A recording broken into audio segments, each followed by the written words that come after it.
We are back. What were you a little surprised there with Ernie Harwell? Ernie Harwell. It was one of my favorite baseball announcers. He was. I met him, interviewed him, and he was an inspirational guy. A word that I don't like, but I agree. Legendary. He definitely was. He was a legend, no question about it. Let's welcome to the desk for our next chat. Let's welcome back Cody Garbrandt. Cody, how are you? I'm doing great. It's been a while, a couple of years, and I know I just mentioned it to you off the air. The last time you were on, you had your son on your knee. He was, I don't know, 2 maybe? Yeah, he's 2. Yeah, now he's 5. He's in kindergarten. It's crazy. Time flies. Yeah, it definitely does. And that age is amazing as well. It's so much fun.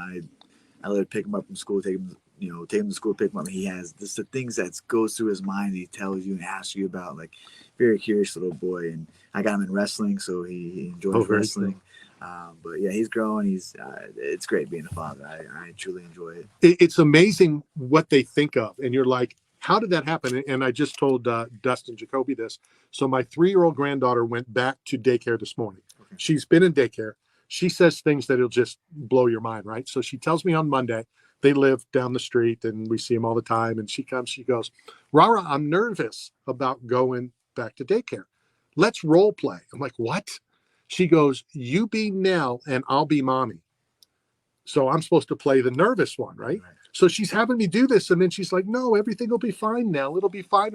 What? Yeah. What are these youngsters coming up with? Yeah, with their emotions. And growing up, we didn't have that, So like for me to help him out with his emotions and his feelings and like his nervousness or scaredness of going, like I remember going, drop him off to kindergarten.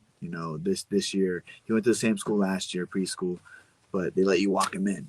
And this year I was, hey, you're a big boy. You walk to your own school. I drop you off at the pickup line and you go to your own. And, he kept looking back a couple of times and he gave me this little peace sign. I was like, all right, once the peace sign came up, I knew he was fine. So I was like, for me, I was like, man, kind of put on my heartstrings. Like, man, my little man's growing up. Yeah.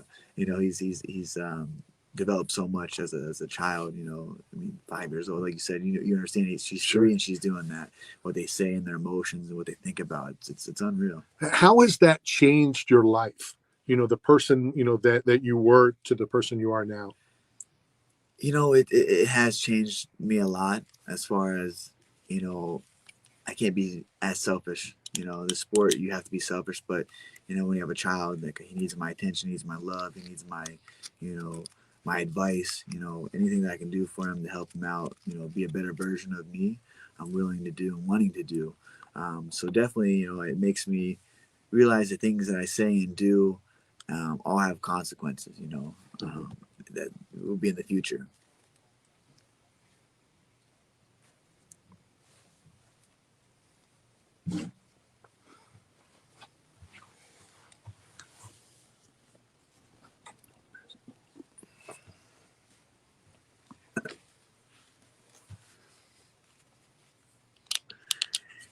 Yeah, hopefully he won't have to fight. That's why I fight. But I'm not going to deter him from not. He loves wrestling. He enjoys that. He loves going to boxing gyms with me. He loves going to the gym. And for me, just to see, I like having him there. My uncle took us there when we were young. I watched him train, and through the osmosis of his hard work and, seeing what he was, sacrificing to get into the boxing ring and things he did. I just want my son to see that hard work and the dedication and the sacrifice of, I can't, life's not always going to be perfect. Everything's not always going to happen your way, but if he was wanting to, fight or box, I would help him out. I don't want to be his coach, but I would help him, get the right coaches, get the right people. But for right now, he's enjoying wrestling. We talk about with the young people and bringing them up, bringing your son up the right way. I've interviewed a lot of people and known them through the years, and you stand out to me as being really the side of you outside of the octagon. You're one of the most I don't know how I'd put it, but just a kind individual. And it's genuine. I can tell, and I've seen it going back a number of years. How do you turn that on and off? Like, because when you're in the octagon, I wouldn't want to be in there with you, and And yet I enjoy being here with you like this. Yeah, I mean, I do too. I don't want to see you in the Octagon. Yeah, I don't want to see him in the Octagon either. You know, Hey, don't get me started here, you That's know? from Beaver, you know? That's right. He's got those Midwest roots.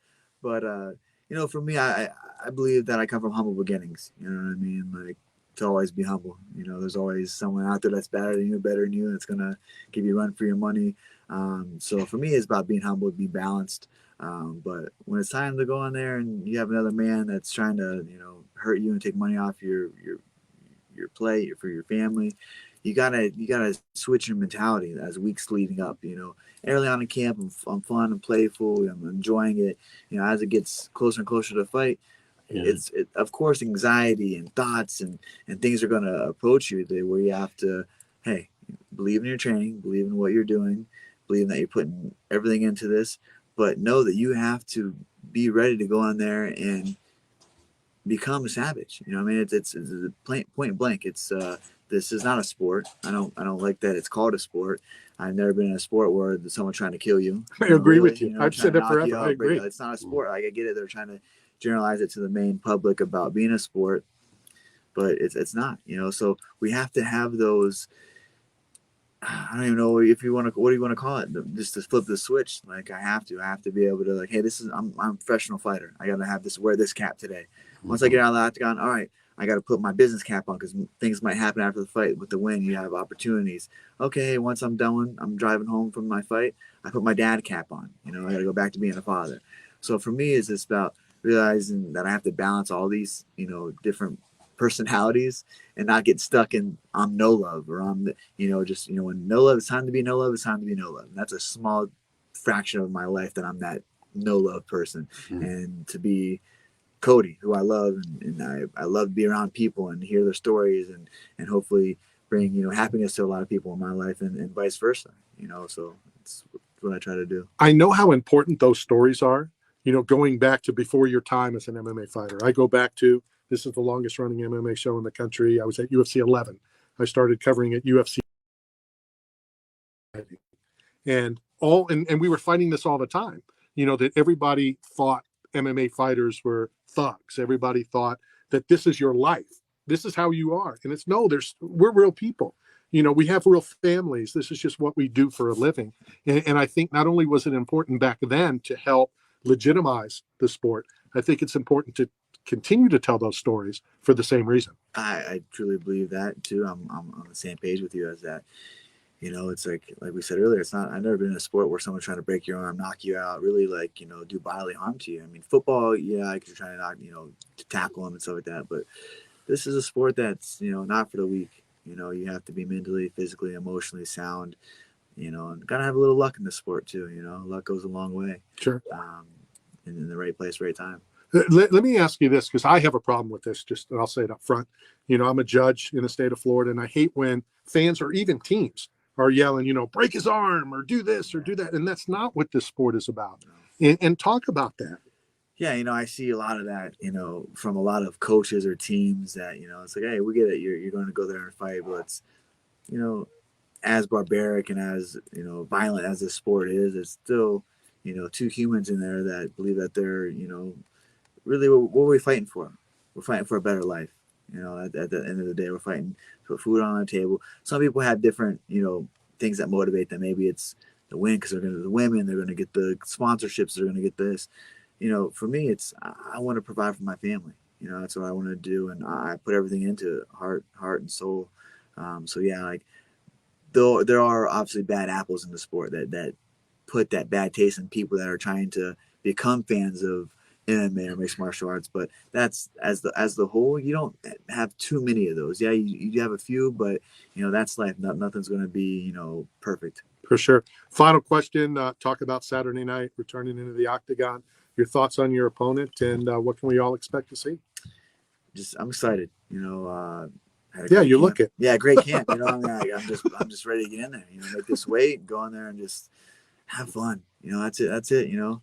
Who knows when the last day I get to walk in the Octagon is, you know, so just enjoy it all, you know, enjoy it, go paint this masterpiece I'm about to paint on Saturday and, you know, keep the win streak going and, you know, not trying to look too far in the future because I'm just trying to be engaged with right now and Just excited. You know, Brian's tough. You know, he's got some power in his hands. He's got a good guillotine. You know, who knows what he's prepared for. He's came off an injury as well. You know, so who knows what he's gonna go inside. You know, come inside the octagon, but he better be ready for what's about to happen. The best no love that's gonna go on there. You know, I'm excited and I'm ready to put it on him. Well, enjoy your time back in the Octagon on Saturday. Thank you for stopping by. We have a couple gifts for you. I know we're going to get your address. We're going to send you a box of 8-Man Strong gear. We're going to send you some Bucked Up energy drink. And because I remembered your son as well, we're going to send to you so that you can bring to him. It's from fantasypets.com, and it's a laser printer dragon. Oh, wow. It is so cool. I love it. You know, I mean, I'm going to try to send 2 so you can have one as well. Yeah, because they're definitely cool. Thanks for your time and enjoy on Saturday. Top of the hour. We will be right back. Well, that was quick. Can we get your address and shirt size? Yeah. Pens on the clip. Laser printers are just, well, I mean, you can make a gun on a laser printer. It's crazy. It's insane. Yeah. But these dragons, they're about this long. You know, I don't know how long that is. Yeah. 3 feet. Oh, he'll love that. He's all into dragons and everything. He writes like an accountant here. I'm a medium. Small but legible. It's good. You're about ready to get in the cage.